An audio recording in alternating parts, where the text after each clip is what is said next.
In this video, we're going to learn how to build a web application with C# and connect it to PostgreSQL. Let's get started. First, we create a new web project using the command you see on the screen. As soon as we run it, the project folder and all the necessary files are generated automatically for us. Pretty nice, right? Now that our project is ready, the next thing we need is the Npgsql package. This is the library we'll use to connect our application to PostgreSQL. So we add that package to the project. Think of it as giving our app the ability to speak the PostgreSQL language. Great. Now let's open the project folder and go directly to the program.cs file. For this tutorial, we're going to write all of our code inside this file to keep things simple and easy to follow. No distractions, just one file and full focus. By default, when the project is created, it comes with a simple Hello World web application. Before changing anything, let's see what we have. We run the application using the .NET command. When it starts successfully, you'll notice that a local web server is running. Open your browser and navigate to the address shown in the terminal. If you see Hello World displayed in your browser, congratulations. That means everything is working exactly as expected. Now that we know everything is running smoothly, let's move on to the next example and start improving our application step by step.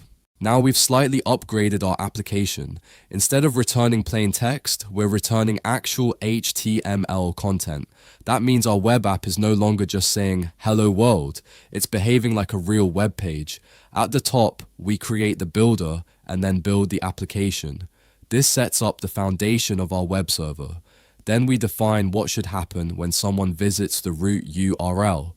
In this case, when a user goes to the home page, we send back an HTML document with a heading and a short paragraph. And finally, we run the application so it can start listening for incoming requests. Alright, let's run the application and see what happens. Open your browser and go to the local address again. This time, instead of plain text, you should see a formatted web page with a big Hello World heading and a short message underneath saying that ASP.NET Core is running. Now that this is working perfectly, let's move on to the next example and make it even more interactive. Now things are getting interesting. We're no longer just showing static content, we're actually interacting with the user.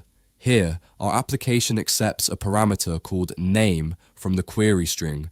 Because the form uses the get method, whatever the user types into the input box is automatically sent to the server as part of the URL. Inside our handler, we check whether a name was provided.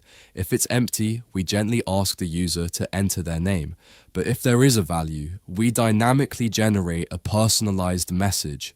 Then we return an HTML page again, but this time it contains a form.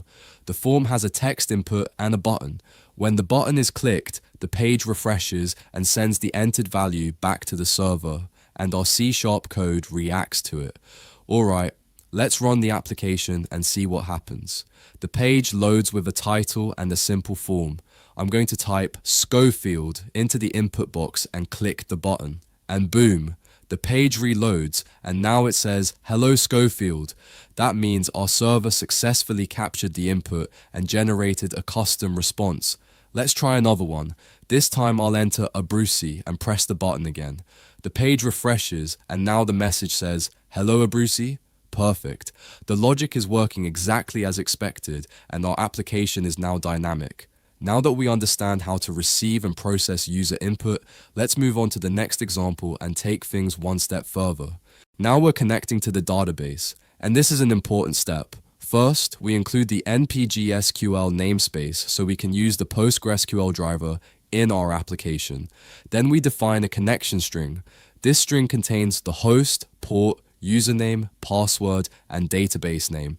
In other words, it tells our application where the PostgreSQL server is and how to log in. If you're wondering where to find these values, open pgadmin, select your server, go to Properties, and then the Connection tab. All the necessary details are listed there. The password is the one you set during installation. Now, let's look at what happens inside our endpoint. When someone visits the homepage, we create a new database connection using the connection string and open it asynchronously. After the connection is established, we create a command that asks PostgreSQL for the current server time. We execute that command and retrieve a single value from the result. Then we return an HTML page that displays this value in the browser. Let's run the application and see the result. When you open the address in your browser, you should see a message showing the current server time. Every time you refresh the page, the application connects to PostgreSQL again and retrieves the latest time directly from the database. Great, everything is working as expected. Now let's continue with the next example. Now we're taking another important step. This time we'll create a form, and when the button is clicked, the value entered into the input will be saved into the database. First, we create a simple table with two columns, ID and name. After creating it, refresh the table section to confirm it exists. If we run a select query right now, we'll see that the table is empty. Now, let's look at the code. On the home page, we return a basic HTML form. It uses the post method and sends the data to a different endpoint called add. When the user enters a name and clicks save, that value is sent to the server. In the post endpoint, we read the form data and get the name value. Then we open a PostgreSQL connection, prepare an insert command with a parameter, and execute it. This inserts the new user into the users table. After that, we return a simple success page. Let's run the application. I'll enter Schofield and click Save. The success message appears. Now let's check the database. Yes, Schofield is saved. Let's add one more. I'll enter Abruzzi and save again. When we check the database, we can see that the new user has also been inserted. Great. We are now successfully writing data to PostgreSQL. In the next example, we'll improve this even further. We've reached the final example, and now we're combining everything. Before starting, notice that we include the system.txt namespace. We need this because we're using String Builder to dynamically construct our HTML content.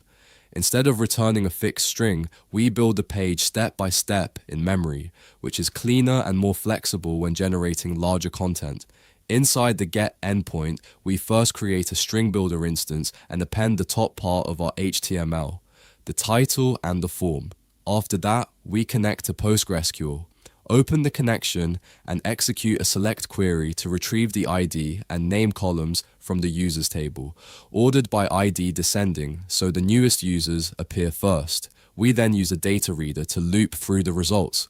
For each row coming from the database, we append a new line into our HTML that displays the user's ID and name. Once all records are added, we close the HTML structure and return the final content to the browser. In the post endpoint, we read the form data, get the name value, open the database connection, and insert the new user using a parameterized query. After inserting, we redirect back to the home page so the updated list is shown immediately. Let's run the application and see what happens. When the page loads, we can already see Abruzzi and Schofield from earlier. Now I'll add Sarah and click Save. The page refreshes and Sarah appears at the top. Let's add Michael as well. After saving, Michael is instantly listed. If we check the database, we'll see that all 4 records are stored there. Our application is now inserting and listing data dynamically from PostgreSQL. If you want to keep improving your software skills, check out the courses section on the channel for many free lessons. To support us, you can join the channel and subscribe. And most importantly, keep learning and keep building.